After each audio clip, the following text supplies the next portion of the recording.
Il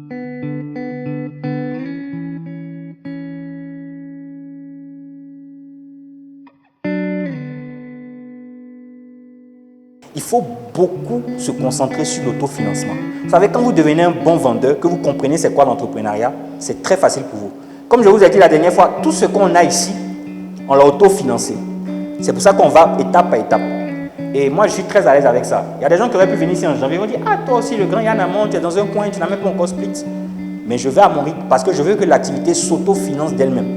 Aujourd'hui, cette entreprise ne doit à personne et elle ne fait qu'acquérir des actifs. Et on est en train de développer l'entreprise avec ce qu'on gagne. Donc, il y a des raccourcis. Si aujourd'hui, quelqu'un venait me donner 20 millions, ça allait être un raccourci pour moi.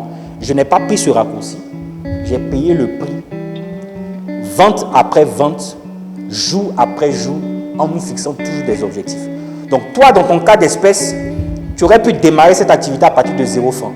Maintenant, pour ce nouveau projet que tu peux lancer, tu ne peux pas le lancer à partir de 0 francs parce que tu as déjà une activité qui te rapporte de l'argent. Maintenant, comment est-ce que tu peux autofinancer cette activité que tu t'apprêtes à lancer? Ça, c'est un tout autre truc que peut-être on va essayer de voir. Si on veut te faire cadeau, on va essayer de prendre un exemple comme ça avec toi. Donc, toi, tu n'es pas en train de lancer une activité. Tu as une activité que tu veux développer. Et développer une entreprise demande de l'argent. De janvier à maintenant, si on n'a rien dépensé ici, c'est 9 millions. Le budget total qu'on aura fini, c'est à peu près 15-16 millions. Tu vois? Donc, ça, on n'aurait pas pu le faire gratuitement. Mais comment on le fait? On le fait étape par étape. On se fixe des objectifs, on se dit par exemple, mais il faut qu'on fasse 6 ou 7 millions de chiffre d'affaires.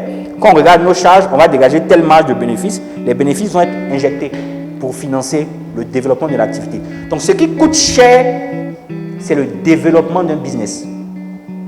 Le lancement d'une activité, j'ai envie de dire, c'est moins cher ou bien c'est gratuit.